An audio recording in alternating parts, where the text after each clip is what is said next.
السلام علیکم ورحمۃ اللہ وبرکاتہ۔ الحمد للہ وکفا وسلام علی حبیبہ المصطفیٰ اما بعد فاعوذ باللہ من الشیطان الرجیم بسم اللہ الرحمن الرحیم ان اللہ وملائکتہ یصلون علی النبی یا ایہا الذین آمنوا صلوا علیہ وسلموا تسلیما اللہم صل علی سیدنا محمد معدن الجود والکرم وآلہ واصحابہ الکرام وابنہ الکریم وبارک وسلم۔ سیرت مصطفیٰ صلی اللہ تعالیٰ علیہ وسلم کے ابواب میں حضور اکرم صلی اللہ علیہ وسلم کا سب سے عظیم سفر ہجرت کا کل آپ نے ملاحظہ فرمایا۔ ہجرت کے بعد حضور اکرم صلی اللہ تعالیٰ علیہ وسلم مدینہ طیبہ جب تشریف لے گئے تو مدینہ سے تقریباً 5 کلومیٹر دور کا یہ فاصلہ ہے جہاں آج مسجد قباء ہے۔ یہاں پر حضور اکرم صلی اللہ علیہ وسلم کا پہلے قیام ہوا۔ یہاں ایک خاتون تھیں حضرت کلثوم بن ہدم، ان کے ہاں نبی اکرم صلی اللہ تعالیٰ علیہ وسلم قیام پذیر رہے اور سب لوگ وہیں آ کر کے آپ سے ملاقات کرتے تھے۔ مدینہ سے اکثر لوگوں کا آنا جانا مسجد قباء کے پاس جہاں آج مسجد ہے۔ تقریباً حضور پاک صلی اللہ علیہ وسلم 24 دن تک یہاں پر قیام پذیر رہے، بعض روایات میں 14 ہے یا 24 ہے۔ اسی دوران نبی اکرم صلی اللہ علیہ وسلم نے مسجد کا سنگ بنیاد رکھا۔ یہ پہلی مسجد ہے جو اسلام میں بنائی جا رہی ہے، سب سے پہلی مسجد، اور اس مسجد کے لیے کلثوم بن ہدم کی ہی جگہ لی گئی تھی، اور وہاں پر حضور صلی اللہ علیہ وسلم نے تعمیر میں خود حصہ لیا، یہاں تک کہ بڑے بڑے اتنے پتھر اٹھاتے تھے کہ حضور جھک جایا کرتے تھے۔ صحابہ اکرام عرض کرتے آقا آپ ہمارے لیے چھوڑ دیں کہ ہم یہ سب کام کریں گے۔ نبی پاک صلی اللہ علیہ وسلم تھوڑی دیر کے لیے چھوڑتے اور پھر ان کی دل جوئی کے لیے پھر پتھر اٹھاتے، اپنے ہاتھوں سے پتھر لا کر کے رکھا اور مسجد بناتے رہے۔ اور اس کے بعد یہ جب اونچی دیواروں والی مسجد بن گئی تو اس پر ایک کھجور کے جو پھڑ ہوتے تھے چھپر کی ایک چھت ڈال دی گئی اور اس میں نماز قائم کی گئی۔ یہ اسلام کی سب سے پہلی مسجد ہے جس کو مسجد قباء کہا گیا، اور اس کا ذکر اللہ نے قرآن عظیم میں فرمایا ہے، جیسے کہ 11ویں پارے کی تفسیر میں نے آپ کو بتایا تھا، ایک مسجد ضرار جو منافقوں نے بنائی تھی تو اللہ نے اس کو ختم کرنے کا حکم دیا تھا اور حضور صلی اللہ علیہ وسلم نے اس مسجد کو ختم کر دیا۔ اس کی جگہ قرآن میں اس کا ذکر آیا ہے لَمَسْجِدٌ أُسِّسَ عَلَى التَّقْوَى، مسجد وہی ہے جو تقوی کی بنیاد پر رکھی گئی ہے، اور اس سے مراد مسجد قباء ہے جس میں سب سے پہلے اللہ کے حبیب صلی اللہ علیہ وسلم نے اسلام کی تبلیغ کے لیے اور لوگوں کی ایک جگہ جماعت قائم کرنے کے لیے مسجد تعمیر فرمائی۔ اور اس مسجد کی فضیلت میں میرے آقا صلی اللہ علیہ وسلم نے فرمایا جو وہاں پر تازہ وضو پاک وضو کر کے، یعنی اپنے گھر سے وضو کر کے مسجد قباء جائے، 2 رکعت نفل نماز پڑھے، اللہ اسے ایک مقبول عمرے کا ثواب عطا کرتا ہے۔ عمرے میں جو ہے خانہ کعبہ کا طواف کرنا ہے اور صفا مروہ کی 7 بار سعی کرنا ہے، پھر حلق کرنا ہے احرام کی حالت میں۔ ایک محنت کا کام ہے عمرہ جو جاتے ہیں وہ جانتے ہیں، اور یہ حرم شریف میں اتنے سارے ارکان کے بعد عمرہ ہوتا ہے، لیکن مدینہ کی فضیلت یہ ہے کہ مسجد قباء میں صرف 2 رکعت نفل نماز پڑھے، اللہ اسے ایک مقبول عمرے کا ثواب عطا کرے۔ عمرے کے برابر عبادت اس مسجد میں ہے۔ پھر اس کے بعد نبی پاک صلی اللہ تعالیٰ علیہ وسلم مسجد قباء تعمیر کر کے آگے کی طرف نکلے مدینہ کی طرف۔ تو جب مدینہ جانے کا وقت آیا تو بیچ راستے میں ایک اور جگہ آپ نے قیام کیا، وہ جگہ بنو سالم کہتے ہیں اور بعض میں بنو سلمہ۔ وہاں پر جمعہ کا دن تھا، حضور نے وہاں ایک جگہ اور قائم کی اور وہاں سب سے پہلی جمعہ کی نماز جماعت سے حضور نے پڑھائی۔ سب سے پہلی یہ نماز تھی جمعہ کی جس کی جماعت قائم کی گئی۔ آج بھی مدینہ طیبہ میں وہ مسجد ہے جس کو مسجد جمعہ کہا جاتا ہے۔ جو لوگ زیارتوں پہ جاتے ہیں وہ مسجد جمعہ کی بھی زیارت کر کے آتے ہیں۔ سب سے پہلی جمعہ جہاں قائم کی میرے آقا صلی اللہ علیہ وسلم نے، وہاں پھر قیام کے بعد اب نبی پاک صلی اللہ علیہ وسلم مدینہ کی طرف رواں دواں ہوئے۔ اب مدینہ جب آ رہے تھے تو پورا قافلہ نکل پڑا تھا، ہر ایک استقبال کے لیے والہانہ طور پر اپنے گھروں سے نکلے تھے۔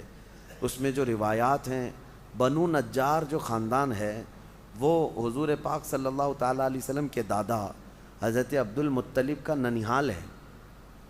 حضور اکرم صلی اللہ تعالیٰ علیہ وسلم کا حضرت آمنہ کا بھی ننیھال یہیں تھا، یعنی مدینہ تھا، جو پہلے یثرب تھا۔ تو اس خاندان کے لوگ بڑا استقبال کرتے رہے حضور صلی اللہ علیہ وسلم کا، اور وہی بچیاں ہیں جو دف بجا کر کے یہ کہتی تھیں، نحنو جوار من بنی النجاری یا حبذا محمد من جواری۔ وہ یہ کہتے تھے کہ ہم بنو نجار کے قبیلے کی بچیاں ہیں، کیا ہی مبارک ہو ہمارے لیے کہ ہم محمد عربی کے پڑوس بننے جا رہے ہیں۔ نبی پاک صلی اللہ تعالیٰ علیہ وسلم ہمارے پڑوسی ہو رہے ہیں اب، جب مدینے آ رہے تھے تو یہاں تک کہ سب لوگ حضور کے دیدار کے لیے مدینے میں اتر پڑے تھے۔ اب یہ جو قافلہ جا رہا تھا، صحابہ والہانہ طور پر آگے آگے بڑھ کر کے کوئی اونٹ کی مہار رسی پکڑتے اپنی طرف کھینچتے تھے کہ اس طرف چلیں حضور، اس طرف چلیں۔ نبی پاک صلی اللہ علیہ وسلم نے اخیر میں فرمایا، میری اونٹنی کی نکیل چھوڑ دو، اس کی مہار چھوڑ دو، اللہ تبارک و تعالیٰ کی مرضی کے مطابق میری اونٹنی جہاں پر بیٹھے گی وہی میری قیامگاہ ہوگی۔ حضور جس پر سواری کریں وہ اونٹنی بھی اتنا علم رکھتی ہے کہ اسے کہاں بیٹھنا ہے۔ صحابہ کو حضور نے فرمایا چھوڑ دو اس کو، اور اونٹنی چلتی ہوئی خرامہ خرامہ اسی جگہ پر پہنچی جہاں آج مسجد نبوی بنی ہوئی ہے۔ وہاں پر حضرت ابو ایوب انصاری کا مکان تھا، ایک صحابی، ان کے گھر کے دروازے پر جا کر اونٹنی بیٹھ گئی۔ اللہ کے حبیب صلی اللہ تعالیٰ علیہ وسلم نے فرمایا، اب ہمارے میزبان ابو ایوب انصاری ہیں۔ حضرت ابو ایوب انصاری تو خوشیوں سے پھولے نہیں سماتے، وہ اور ان کی بیوی دونوں پہلے سے صحابیہ تھے۔ حضور جب ان کے گھر جانے کی بات فرماتے ہیں تو دوڑ کر کے آئے، حضور کا سارا سامان لے جا کر کے اپنے گھر رکھنے لگے۔ ان کا دو منزلہ مکان تھا، ایک نیچے کا اور ایک اوپر کا۔ انہوں نے عرض کیا، یا رسول اللہ صلی اللہ علیہ وسلم، آپ اوپر کے حصے میں بالا خانے میں آپ تشریف لے جائیں، ہم نیچے رہیں گے۔ حضور پاک صلی اللہ علیہ وسلم نے ارشاد فرمایا، نہیں، میں نیچے رہوں گا، لوگوں کی ملاقات اور آنے جانے کا سلسلہ رہتا ہے، لوگوں کو ملاقات کے لیے آسانی ہو۔ تو حضور اکرم کے حکم کی وجہ سے ابو ایوب انصاری رضی اللہ تعالیٰ عنہ حضور کو وہیں پر رہنے کے لیے عرض کر دیے۔ 7 مہینے تک حضور صلی اللہ علیہ وسلم حضرت ابو ایوب انصاری کے مکان پر رہے، اور ان دنوں شوہر اور بیوی کی خدمات تاریخ میں رقم ہیں۔ حضور کے لیے سب سے پہلے کوئی بھی چیز ہوتی لاتے، اور حضور جب کھا کر کے اس میں کچھ چھوڑ دیتے، جہاں جہاں نبی پاک صلی اللہ علیہ وسلم کی انگلیاں رکھی ہوتیں، یہ دونوں شوہر اور بیوی جھپٹ جھپٹ کر وہاں سے کھایا کرتے تھے۔ یہ تبرک حاصل کرنا صرف ہمارا نہیں ہے، یہ صحابہ کا طریقہ ہے۔ حضور اکرم صلی اللہ تعالیٰ علیہ وسلم کے تبرک کو لیا کرتے تھے۔ حضرت ابو ایوب انصاری اوپر کے پہلے منزلے پر رہا کرتے تھے، اور یہ بھی روایت ایک عشق سے بھری ہوئی روایت ہے۔ ٹھنڈیوں کا موسم تھا، ابو ایوب انصاری اوپر تھے، اچانک ان کے پانی کا مٹکا ٹوٹ گیا اور پانی چھت پر بہہ گیا، جس کی وجہ سے ہو سکتا ہے پانی نیچے ٹپک جائے اور رسول پاک صلی اللہ علیہ وسلم کے بستر پر نہ آ جائے، یا آپ کے جسم پاک پر کوئی پانی کا قطرہ ٹپک کر نیند خراب نہ ہو، آپ کو تکلیف نہ ہو۔ ابو ایوب انصاری اور ان کی بیوی اپنا جو بستر تھا، چادر تھی، لحاف تھا، سب پانی میں بھگو بھگو کر کے اس کو سکھا دیا، جتنا پانی تھا، یہاں تک کہ ان کا لحاف، ان کی چادر پورا پانی سے گیلا ہو گیا، اور اس کو لے کر رات بھر ٹھٹھرتے ہوئے بیٹھے رہے، سوئے نہیں، کیونکہ ٹھنڈیوں کے دن تھے، سردیوں کے دن تھے، اور پورا بستر بھگو دیا، ایک قطرہ پانی بھی چھت سے میرے آقا کے اوپر گرنے نہیں دیا۔ یہ صحابہ کا عشق نہیں ہے تو اور کیا ہے، یہ ادب نہیں ہے تو اور کیا ہے۔ نبی پاک صلی اللہ تعالیٰ علیہ وسلم کے وہ عظیم میزبان ہیں حضرت ابو ایوب انصاری، اور آج میں آپ کو بتاؤں، اس ابو ایوب انصاری رضی اللہ تعالیٰ عنہ کو آج اللہ تبارک و تعالیٰ نے جو انعام اس وقت دیا، آج کے دور میں جانتے ہیں وہ کہاں ہیں؟ وہ ترکی میں آرام فرما رہے ہیں۔ ترکیوں کو یہ انعام ملا ہے، میزبان رسول ان کے ہاں آرام فرما رہے ہیں، اور الحمدللہ ترکی حضرت ابو ایوب انصاری کا بڑا احترام کرتے ہیں، ان کا مزار مبارک بھی ہے۔ اسی لیے ترکیوں میں عشق رسول بھی الحمدللہ کافی حد تک ہے۔ ظاہر سی بات ہے نسلوں میں وہ اثر آتا ہے۔ حضرت ابو ایوب انصاری کے مکان پر 7 مہینے رہنے کے بعد پھر اب مدینہ طیبہ میں حضور پاک صلی اللہ تعالیٰ علیہ وسلم نے ارادہ فرمایا کہ اب مسلمانوں کے لیے کوئی مسجد یہاں باضابطہ ہونی چاہیے۔ اب اس مسجد کا قیام کرنا تھا جو پوری دنیا کی سب سے بڑی پارلیمنٹ بھی تھی، پوری دنیا کی سلطنت جہاں سے چلانی تھی اور پورے اسلام کی شان و شوکت جہاں سے بیان کرنی تھی، اس مسجد کا قیام تھا۔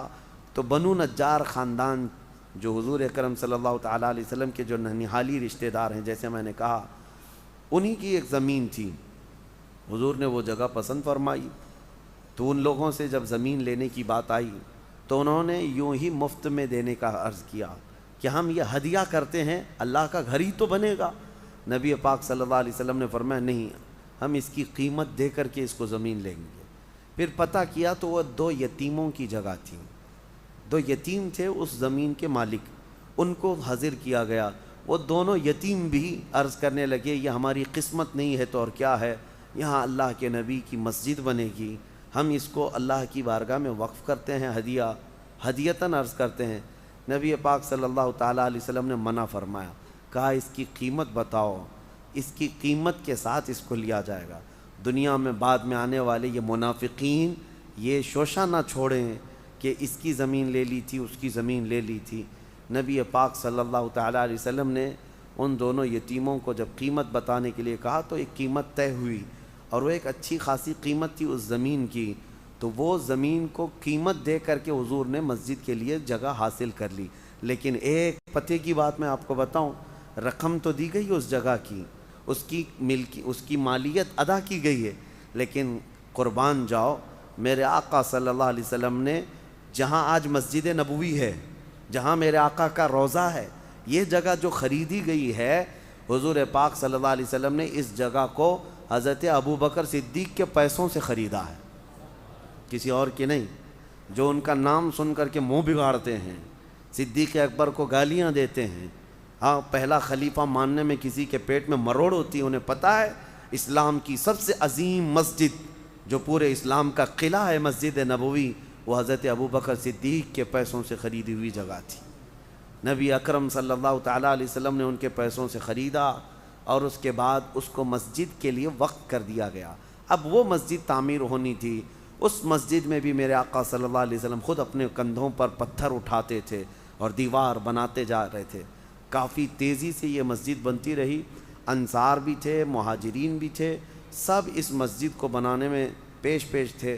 کھجور کے جو درخت ہوتے تھے سوکھے تنے، اس کے پلر بنائے گئے، تقریباً 12 پلر تھے اس کے اندر۔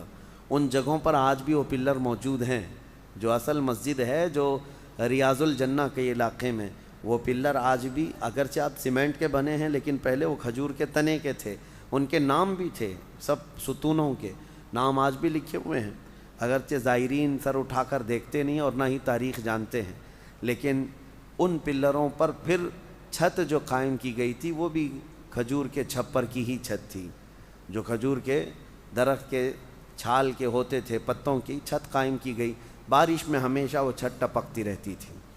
یہ مسجد تھی، مٹی کی زمین تھی، اور اس میں جو سجدے تھے وہ ایسے سجدے کہ ایک سجدہ کریں تو وہ جلوہ الہی کو دیکھ لیا کریں۔ ہمارے قالینوں کے سجدوں سے کئی زیادہ بہتر ان کے سجدے تھے۔ جب وہ پیشانی رکھ کر کے اٹھتے تھے تو ان کی پیشانیوں پر دھول گرد و غبار لگی ہوتی، لیکن وہ اللہ رب العزت کو ان کی پیشانیاں بڑی عزیز تھیں، بڑی پسند تھیں۔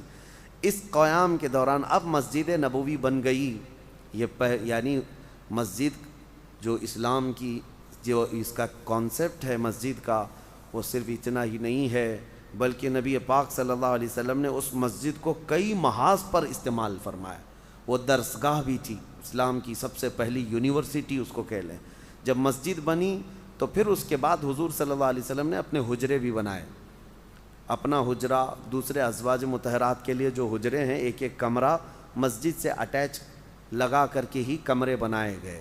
اب یہ سب بن جانے کے بعد حضور پاک صلی اللہ تعالیٰ علیہ وسلم اس طرف شفٹ ہوئے، لیکن ان 7 مہینوں کے بیچ میں ہی، ہجرت کے تھوڑے ہی دنوں کے بعد، آپ کے حضرت عبداللہ جو حضرت ابوبکر صدیق کے بیٹے، ان کو نہیں حضرت زید بن حارثہ رضی اللہ تعالیٰ عنہ جو حضور کے منہ والے بیٹے ہیں، ان کو ایک بڑی رقم دے کر مکہ بھیجا تھا، اور مکہ بھیج کر کے حضور نے اپنے پورے خاندان والوں کو وہاں سے بلوا لیا تھا۔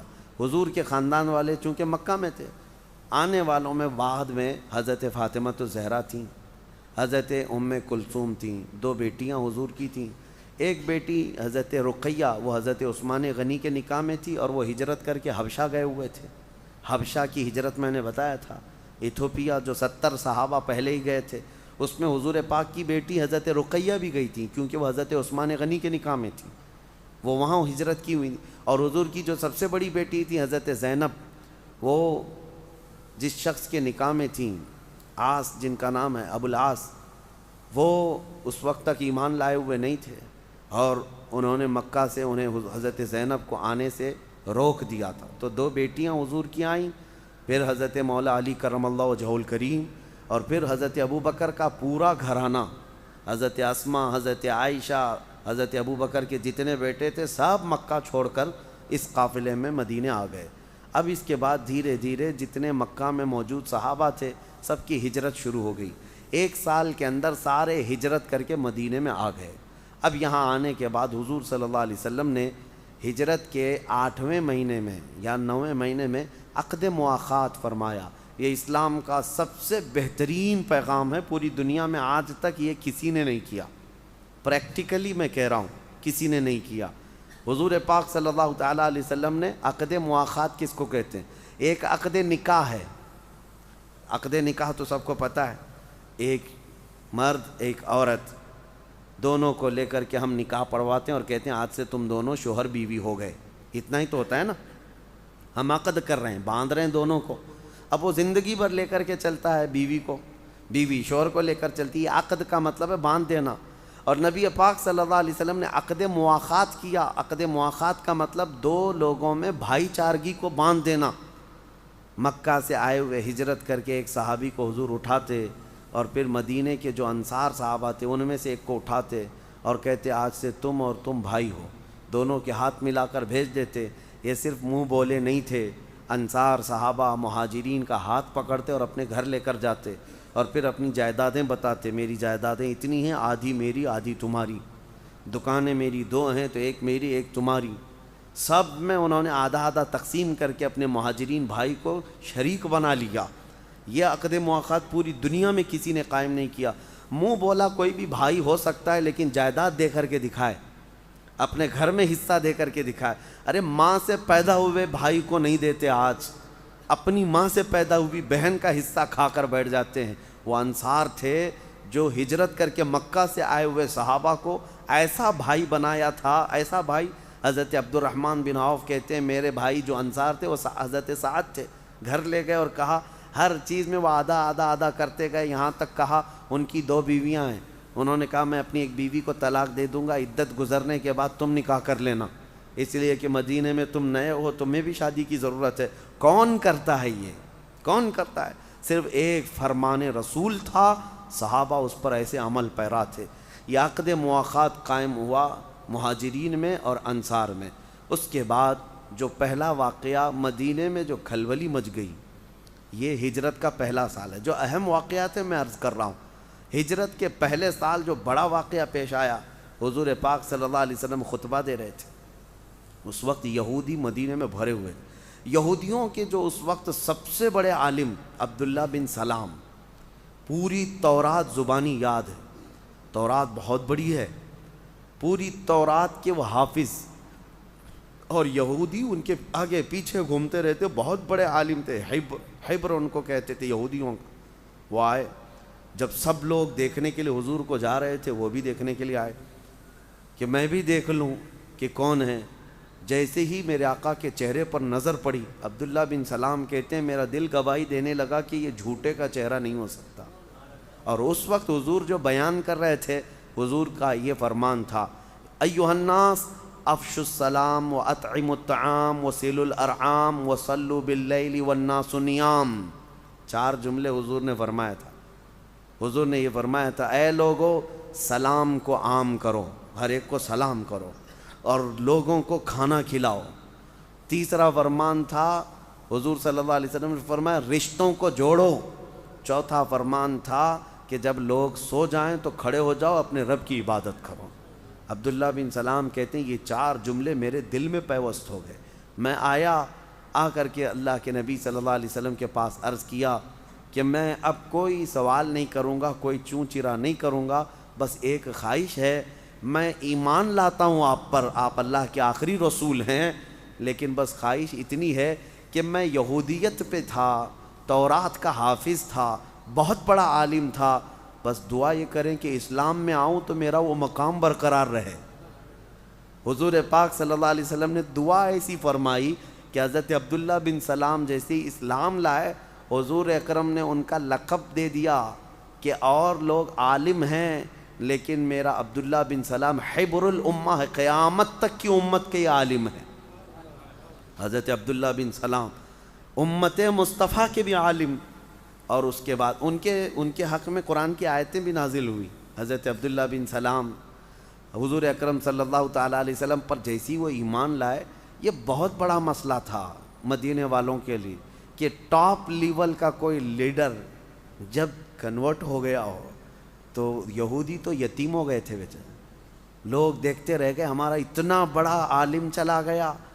اب ان کے خلاف بھی ان لوگوں نے بہت ساری باتیں پھیلانی شروع کی, لیکن حضرت عبداللہ بن سلام کے دل میں روزانہ عشق رسول بڑھتا ہی گیا, اور حضور پاک صلی اللہ علیہ وسلم کے ایسے عظیم صحابہ میں وہ شامل ہو گئے کہ حضور کے سفر میں حضر میں ساتھ رہنے لگے. یہ مدینے کی ہجرت کا پہلا سال تھا. پہلے سال یہ امن و امان کا تھا, عقد مواخات قائم کیا, مسجد نبوی تعمیر کی. اب اس کے بعد جو جنگوں کا سلسلہ شروع ہوا وہ دوسرے سال کے بعد, یعنی ہجرت کا دوسرا سال تھا جو جنگ بدر قائم ہوئی. اب یہاں سے غزوات کا دور شروع ہوتا ہے. حضور صلی اللہ علیہ وسلم کے لیے ان کافروں نے جو جنگیں مسلط کر دی تھیں, اب اس کا بیان میں انشاءاللہ اسٹیپ بائی اسٹیپ عرض کروں گا. حضور نے اپنی زندگی پاک میں تقریباً 17 جنگوں میں شرکت فرمائی.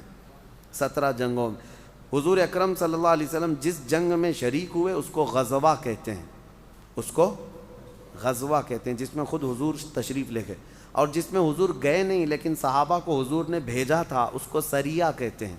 سریہ, ایسے سریے بھی بہت سارے ہوئے حضور کی زندگی میں, اور حضور اکرم صلی اللہ علیہ وسلم بنفس نفیس خود جہاں تشریف لے گئے وہ 17 جنگیں تھیں. انشاءاللہ العزیز ایک کے بعد دیگرے ان کی میں جتنے میرے علم کے مطابق وہ عرض کروں گا. اب مدنی زندگی کا آغاز ہے, مکی زندگی ختم ہوئی 13 سال کی, اب مدنی زندگی حضور پاک کی. دونوں زندگیوں میں بہت بڑے بڑے پیغامات ہیں. مکہ صبر و شکر میں گزرا ہے اور مدینہ اسٹیبلشمنٹ میں گزرا ہے. اسلامی ریاست اور اسلامی حکومت, اسلامی عدل و مساوات دنیا میں جو قائم ہوئے وہ مدینے کی سرزمین سے قائم ہوئے. میرے آقا صلی اللہ تعالیٰ علیہ وسلم نے مسجد نبوی سے شروع کیا. اچھا, اور ایک مسئلہ کہ مسجد جب بن گئی تو حضور نے مسجد کے سامنے کے حصے میں ایک چبوترا بنایا تھا, اس پر بھی ایک چھت ڈال دی تھی, ایک کٹا جس کو کہتے ہیں.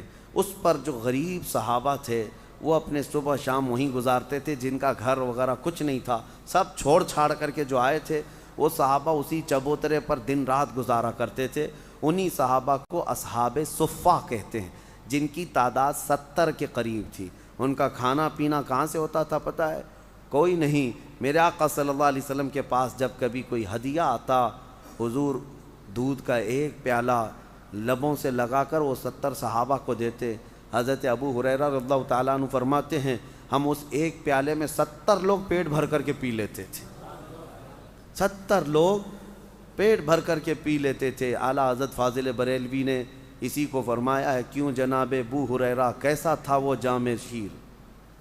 ہاں, حضرت ابو ہریرہ سے پوچھ لو کہ وہ کیسا تھا. جام شیر کہتے ہیں دودھ کا جو جام تھا. کیوں جناب ابو ہریرہ کیسا تھا وہ جام شیر جس سے 70 صاحبوں کا پیٹ سے منہ بھر گیا. یعنی جو پینے کے بعد ان کا سب پیٹ بھر جاتا تھا وہ ایک ہی پیالہ تھا. میرے آقا صلی اللہ علیہ وسلم نے اصحاب صفہ کا یہاں پر دوسرا مسئلہ ایک یہ ہے, دنیا میں پہلی سوسائٹی یعنی جس کو لے آؤٹ کہیں یا ٹاؤن شپ جس کو کہتے ہیں, گھر بسانے کی ایک نئی آبادی حضور پاک صلی اللہ علیہ وسلم کا ایک جو دنیا کو دیا ہوا کانسیپٹ ہے کہ جب یہ غریب صحابہ میں کوئی شادی کر لیتے مدینے میں، حضور ہی خود نکاح کرتے ہیں، کسی کی شادی کروا دیتے، تو ایسا نہیں کہ وہ چبوترے پر ہی رہتے رہیں گے اور بیٹی کسی کے گھر میں رہے گی اور گھر جمائی بن کر کے رہیں گے، نہیں، ان کے لیے سب سے پہلے حضور نے مدینے کے مضافات میں، یعنی ایکسٹینشن جو ایریا ہوتا تھا اس ایریے میں ایک بڑی زمین حضور نے حاصل کی تھی، وہاں ایک چھوٹا سا مکان بناتے، ان غریب صحابہ کی شادی کرتے اور پھر ان کو وہاں بسا دیا کرتے۔ اس طرح وہ پورے غریب صحابہ کی ایک پوری آبادی قائم ہو گئی تھی۔ آج بھی وہ مدینہ طیبہ میں پرانے کھنڈرات باقی ہیں، ان کے ٹوٹے پھوٹے مکانات آج بھی باقی ہیں جن کے گھر میرے آقا نے آباد فرمائے تھے۔ اللہ کریم میرے آقا صلی اللہ علیہ وسلم کی سیرت طیبہ کے جھلکیاں ہماری زندگیوں میں عطا فرمائے۔ مولا حضور کے جلووں میں زندگی عطا کرے، ان کے قدموں میں موت عطا فرمائے۔ وآخر دعوانا ان الحمد للہ رب العالمین۔